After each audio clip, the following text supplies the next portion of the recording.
Salam sejahtera Malaysia, denyut nadi suara rakyat bergema di channel ini. Jangan lupa tekan butang subscribe, like dan share. Malaysia kita punya, cintai Malaysiaku, kita jaga kita.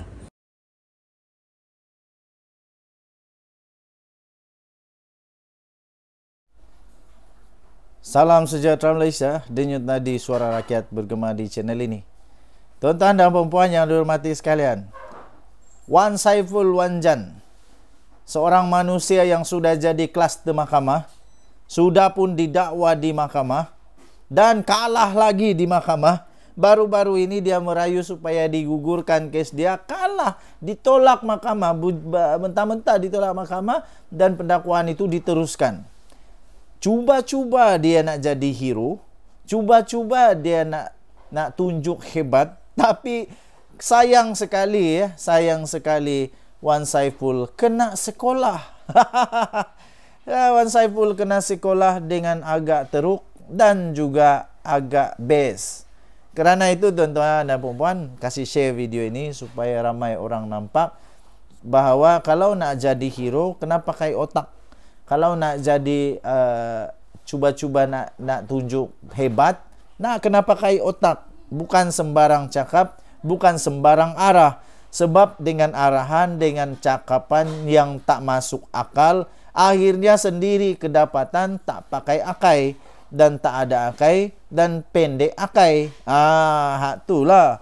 Sebelum cakap, nak kena fikir dulu. Wan Saiful, tiba-tiba dia muncul, dia suruh untuk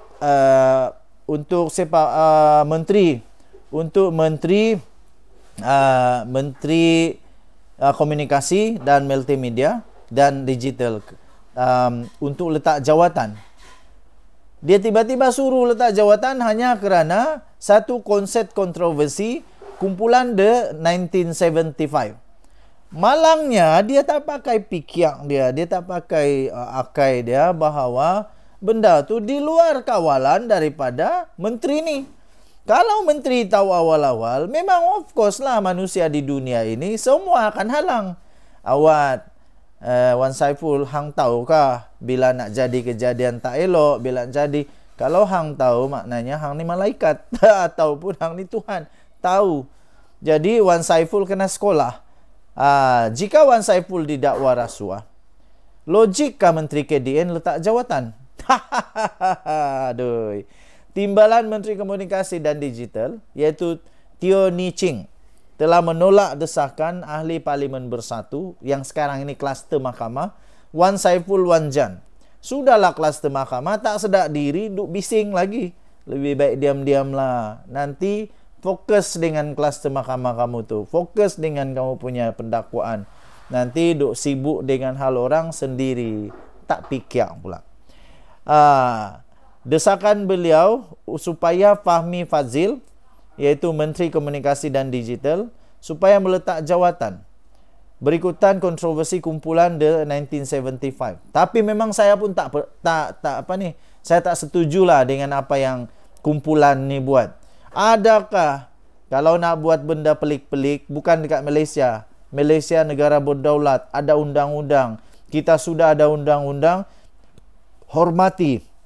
Lepas ni padan muka The 1975, lepas ni gam lah terus. Tak payah suruh datang Malaysia lagi. Ramai lagi artis yang bagus-bagus yang pandai hormati negara Malaysia. Tapi untuk nak suruh kita punya Menteri Komunikasi letak jawatan hanya kerana ini, tak logik langsung. Apa kena mengena dengan dia? Ini bagi contoh. Teo berkata gesan sedemikian tidak logik. Saya bagi contoh. Cuba Wan Saiful jawab. Ini contoh daripada timbalan menteri ini. Dia kata, adakah Wan Saiful akan meminta Menteri Pengangkutan pula meletak jawatan jika ada yang melanggar had laju atau peraturan jalan raya? Ramai orang Malaysia yang kena saman kan? Ramai rakyat Malaysia yang kena saman kerana had laju. Lepas tu ramai juga pelancong-pelancong yang memandu tanpa ikut undang-undang Malaysia. Patutkah Menteri Pengangkutan letak jawatan? Patutkah? Ataupun kita tanya Wan Saiful, di negeri-negeri yang ditadbir oleh Kerajaan Perikatan Nasional atau PAS atau Bersatu, Yang penting Perikatan Nasional lah. Kalau ada kesilapan daripada orang-orang, sanggupkah menteri-menteri di jajahan, di tempat pemerintahan Perikatan Nasional untuk letak jawatan? Sanggupkah menteri-menteri ini untuk letak jawatan? Itulah cakap pikir dulu. Nanti kena lubang hidung sendiri susah. Kan betul? Betul tak? Logik tak? Kalau dia minta begitu, ada kawan Saiful dapat jawab itu. Kalau ada orang kena saman, melanggar had laju, undang-undang jalan raya, perlukah menteri pengangkutan letak jawatan? Perlukah menteri dalam negeri meletak jawatan sekiranya ada orang awam mencuri atau disyaki rasuah, kemudian didakwa di mahkamah seperti yang berlaku kepada Wan Saiful? Ini lagi best lah. Ini lagi best contohnya. Wan Saiful sudah didakwa di mahkamah, kerana dia disyaki rasuah, penyelewengan, salah guna kuasa dan. Patutkah untuk menteri dalam negeri letak jawatan? Cuba jawab. Kalau patut, ini salah Wan Saiful lah. Kalau patut menteri dalam negeri letak jawatan kerana disyaki rasuah, ada orang yang disyaki rasuah, kalau betul menteri dalam negeri perlu letak jawatan, ini salah Wan Saiful lah. Sebab Wan Saiful lah yang menyebabkan dia letak jawatan. Sebab Wan Saiful sudah didakwa di mahkamah. Patutkah begitu? Tak patut kan? Jadi itulah, cuba-cuba nak jadi hero kena sendiri. Dia merujuk, timbalan menteri itu merujuk kepada 2 pertuduhan kes rasuah Wan Saiful berhubung skandal Jana Wibawa. Ini sudah sah tahu, masuk mahkamah sudah. Pada hari Jumaat, kita tahu inilah kejadian yang terjadi di dalam konsert itu, tapi saya tak peduli yang itu. Yang penting kita gam kumpulan ini, jangan bagi datang Malaysia lagi. Okey.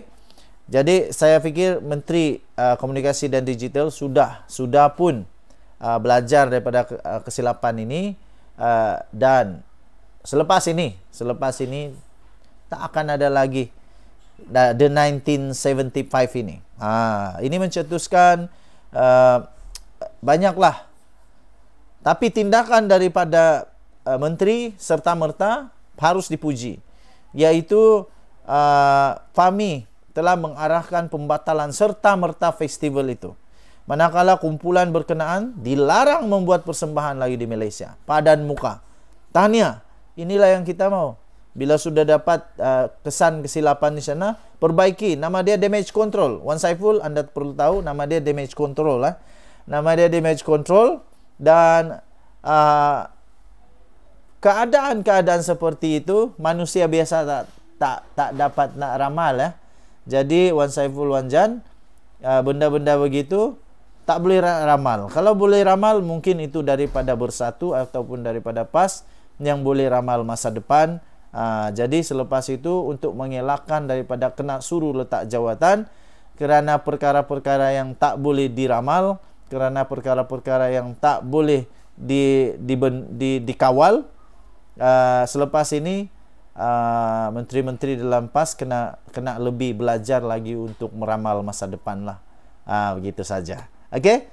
Jadi apapun, tahniah diucapkan kepada Kerajaan Negara Malaysia yang bertindak cepat untuk tidak lagi membenarkan, menghentikan serta-merta festival ini. Dan sekali lagi kepada semua ahli politik, kalau nak bersuara pakai otak dulu. Jangan terus-terus hentam saja, nanti sendiri terkena. Kan dah kena sekolah. Kita jumpa lagi. Bye-bye. Salam sejahtera Malaysia, denyut nadi suara rakyat bergema di channel ini. Tuan-tuan dan puan-puan yang dihormati sekalian, nampaknya Tun Mahathir semakin terdesak pada usia dia yang semakin menemui Tuhan Yang Esa. Mahathir semakin mengada-ngada, semakin tiba-tiba menjadi-jadi. Tiba-tiba Mahathir seolah-olah dah tak ada harapan lagi, sampai sanggup buat apa saja, termasuklah dia tak rasa malu lagi lah. Tak rasa malu lagi sampai Mahathir sanggup untuk membelakangkan prinsipnya. Dulu dilaung-laungkannya itu ini. Sekarang dah apa jadi? Terpaksa jilat ludah sendiri, terpaksa ludah ke langit kena muka sendiri, terpaksa muntah kat lantai jilat sendiri. Inilah yang terjadi kepada Atok Tun Mahathir yang sekarang sudah jadi tua betul-betul, 98 tahun sekarang, dah terlalu tua. Mahathir terdesak naik ke pentas PAS. Tak ada lagi jalan lain, tak ada lagi pilihan lain. Semua orang dah tak nak dengan tak Mahathir. Semua orang dah reject Mahathir. Semua orang dah tak terima Mahathir. Dia pergi sini tak kena terima, dia pergi sana tak kena terima, pergi sana tak kena layan, pergi belakang, depan, belakang, atas, semua dia tak kena layan. Last satu saja parti yang boleh layan dia, ialah Perikatan Nasional, dan satu-satunya yang bagi dia peluang untuk berucap PAS. Sekarang ini tiba-tiba berkongsi pentas dengan Mahathir yang dulunya digelar Maha Firaun. Yang dulunya digelar sebagai manusia yang kejam, zalim dan sebagainya. Tapi sekarang dua-dua terdesak. PAS pun agaknya terdesak. Entahlah apa PAS yang boleh dapat dengan Mahathir. Adakah Mahathir ini boleh membantu dari segi dana kah? Dari segi bantuan suara kah? Tapi kalau nak cakap pengaruh, saya fikir Mahathir dah tak ada pengaruh. Buktinya, Mahathir ditolak biji-biji, bulat-bulat, mentah-mentah ketika PRU yang lalu.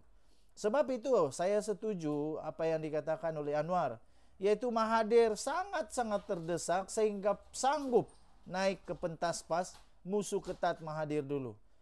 Kehadiran Dr. Mahathir berkongsi PAS pada pentas yang sama dengan pemimpin PAS menunjukkan dia terdesak, kata Perdana Menteri Anwar Ibrahim.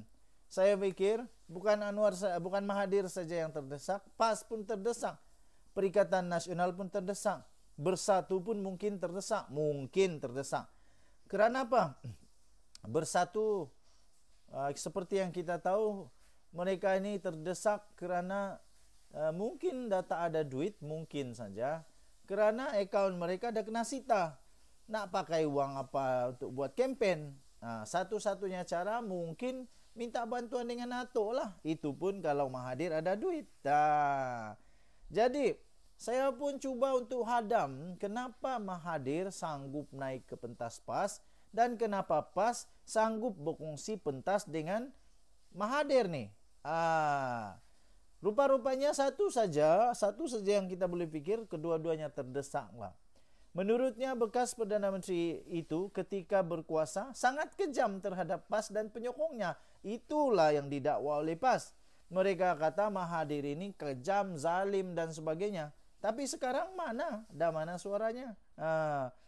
Kedua-duanya sanggup membelakangkan prinsip, sanggup untuk berpatah arang, sanggup untuk menjilat ludah sendiri semata-mata kerana terdesak. Beliau adalah kumpulan terdesak dan tiada ruang lain untuk dia diheret, katanya. Kalau Rafizi, dia kata itu perkumpulan geng emosi. Lucu jugalah bila Rafizi kata itu geng emosi. Tun Dr. Mahathir orang yang paling kejam terhadap PAS, kata Anwar. Sekolah agama rakyat, mangsa memali, namun kini didukung, disokong. Itu kata Anwar, seperti dipetik oleh Berita Harian pada satu sidang akbar di Gua Musang pada hari ini. Pengerusi Pakatan Harapan itu mengulas kehadiran Dr. Mahathir pada satu ceramah PAS pada Jumaat lalu di Kelantan. Untuk rekod, tragedi Mamali merujuk kepada perselisihan di antara penyokong PAS dan pendakwa Ibrahim Mahmud atau dikenali sebagai Ibrahim Libya dengan pihak polis di Baling Kedah. Pertembungan antara mereka menyebabkan 14 orang awam termasuklah Ibrahim Libya dan 4 anggota polis terbunuh. Dr. Mahathir ialah Perdana Menteri pada ketika itu. Pada masa itu, PAS mempersalahkan Mahathir berhubung apa yang berlaku. Manakala bekas Perdana Menteri itu pula mendakwa, ia sebenarnya adalah kesalahan Hadi Awang yang didakwa telah meniupkan angin untuk keganasan melalui amanat Hadi pada tahun 1981. Sekarang ni dah lupalah. Lupakanlah semua itu. Entah apa pula selepas ini tiba-tiba Mahathir pula jadi malaikat, Hadi pun jadi malaikat kah? Itulah yang mungkin akan terjadi. Kita tengoklah nanti macam mana. Tapi yang pasti dulunya mereka memang tak bengam lah. Yang satu salahkan ini, yang satu salahkan, yang satu kejam, yang satu menjadi mangsa, macam-macam lah. PAS mendakwa operasi Angkara dilancarkan pihak keselamatan ketika itu bermotifkan politik untuk membendung pengaruh Ibrahim yang luas dalam pengikut PAS. Anggota PAS yang terkorban dianggap syahid oleh PAS. Pada Jumaat lalu, Dr. Mahathir memberitahu ribuan orang yang berhimpun di Stadium Sultan Mahmud keempat di Kota Baru bahawa Perikatan Nasional bakal menyapu bersih kemenangan PRN di semua 6 negeri termasuk 3 negeri di bawah penguasaan PH pada ketika ini. Saya pernah dengar bahasa ini, saya pernah dengar kenyataan ini dari Mahathir. Mau dekat-dekat pilihan raya umum yang lalu, dia cukup yakin juga. Las-las, semua kalah dengan amat memalukan. Semua calon daripada pejuang langsung tak dapat balik deposit. Maknanya kalah dengan amat teruk sekali. Nah, jadi kali ini kita tengoklah adakah Mahathir punya impian ini jadi kenyataan, ataupun sekali lagi impiannya hanya tinggal impian. Yang saya nak tanya saja, adakah Mahathir dengan ucapannya itu boleh menyebabkan Perikatan Nasional menang, ataupun ini akan menyebabkan Perikatan Nasional lebih kalah teruk? Bagaimanapun, Anwar mendakwa sokongan Mahathir kepada PN tidak akan menjejaskan peluang PH dan BN dalam pilihan raya negeri. Katanya tidak mengalah, itu hak dia. Namun ia tidak menjejaskan sokongan kepada kami, katanya lagi. Sementara itu, naib Presiden PAS pula, iaitu Muhammad Amar Abdullah, gambar yang tu ada gambar dia, membayangkan parti itu sudah memaafkan kesilapan lampau Dr. Mahathir. Baguslah, saling memaafkan. Itu sangat-sangat bagus dan terpuji. Katanya, saya harap dengan kemasukan Tun Mahathir bersama kita PN dapat membersihkan kesilapan-kesilapan yang telah dilakukan sebelum ini. Katanya lapor daripada Sinar Harian. Muhammad Amar juga dipetik berkata, dalam sejarah Islam pun semua orang yang masuk Islam sebelum itu pernah mempunyai banyak masalah dengan Islam. Contohnya melawan Nabi Muhammad SAW. Namun selepas pembukaan kota Makkah, Abu Sufyan, Khalid Al-Walid dan Wahsy telah masuk meluk Islam. Kalau kita tengok, katanya Wahsy bunuh bapa saudara Nabi Hamzah, Abu Muttalib. Jadi bila dia Tun M sudah berubah, kita terima. Sejarah tu nak buat macam mana? Jelasnya lagi. Jangan saja selepas ini sejarah tinggal kenangan ataupun sejarah mungkin berulang. Denyut nadi suara rakyat bergema di channel ini. Jangan lupa tekan butang subscribe, like dan share. Malaysia kita punya, cintai Malaysiaku, kita jaga kita. Kita jumpa lagi, bye-bye. Habislah Muhyiddin kali ini betul-betul sah habis. Selesai. Buat pertama kalinya Muhyiddin menangis, pasti menangis teresak-esak sampai merah mata. Sampai merah mata kali ini. Menjelang pilihan raya negeri yang akan tiba ini, disahkan Bos Bersatu masuk DAP. Baru tahu. Bekas timbalan pengerusi Bersatu Kelantan sertai DAP disahkan. Bekas timbalan pengerusi Bersatu Kelantan disahkan menyertai DAP. Bekas timbalan pengerusi Bersatu Kelantan, iaitu Muhammad Zulkifli Zakaria, telah menyertai DAP selepas menyerahkan borang keahliannya kepada wakil parti berkenaan malam tadi. Turut bersama-sama dengannya ialah 12 orang penaja cawangan DAP yang akan diwujudkan di Bacok dalam tempoh waktu terdekat. Muhammad Zulkifli berkata, ketika ini sudah ada 2 cawangan DAP dalam kawasan Dun Pantai Irama di Parlimen Bacok dan banyak lagi cawangan akan diwujudkan di dalam kawasan Dun Jelawat serta Tawang yang juga berada dalam kawasan Parlimen Bacok. Katanya, kita juga akan turut membantu jentera DAP Pakatan Harapan yang akan bertanding pada pilihan raya negeri PRN nanti. Katanya pada pemberita selepas majlis penyerahan borang keahlian iaitu kepada pengurusi DAP negeri iaitu Azaha Abdul Rani. Turut hadir adalah Setiausaha DAP Pulau Pinang, Lim Hu Ying. Sebelum ini, semua jawatan yang disandang oleh Muhammad Zulkifli dalam Bersatu gugur secara automatik selepas dia bertanding sebagai calon bebas di Parlimen Bacok pada pilihan raya umum ke-15 PRU 15 tahun lepas. Sementara itu, Azhar berkata pihaknya meletakkan harapan tinggi agar calon dari parti itu diberi peluang untuk bertanding mewakili Pakatan Harapan bagi merebut kerusi DUN Kota Lama pada pilihan raya negeri PRN Kelantan bulan depan. Beliau berkata DUN Kota Lama memiliki kira-kira 38% pengundi bukan Melayu. Justru pimpinan parti di peringkat negeri melihat mereka mempunyai harapan cerah untuk membuat kejutan pada pilihan raya nanti. Bercakap pada media selepas Majlis Ramah Tamah pimpinan DAP Kelantan bersama ahli parti di Kota Baru malam tadi, dia berkata bagaimanapun pihaknya tetap patuh kepada sebarang keputusan pimpinan parti. Pada pilihan raya umum ke-14 PRU 14 yang lalu, calon PAS iaitu Anwar Tan Abdullah memenangi kerusi DUN Kota Lama buat kali keempat dengan hanya majoriti yang cukup kecil, iaitu hanya 1,445 undi, untuk menewaskan 4 calon lain termasuk dari PKR dan BN. Semalam Perdana Menteri Dr. Sri Anwar Ibrahim yang juga Presiden PKR dan pengurusi PH ketika mengumumkan senarai calon PKR yang akan bertanding pada PRN di 6 negeri tidak membuat sebarang pengumuman mengenai DUN Kota Lama, kerana menurutnya PKR dan Amanah masih perlu berbincang mengenainya.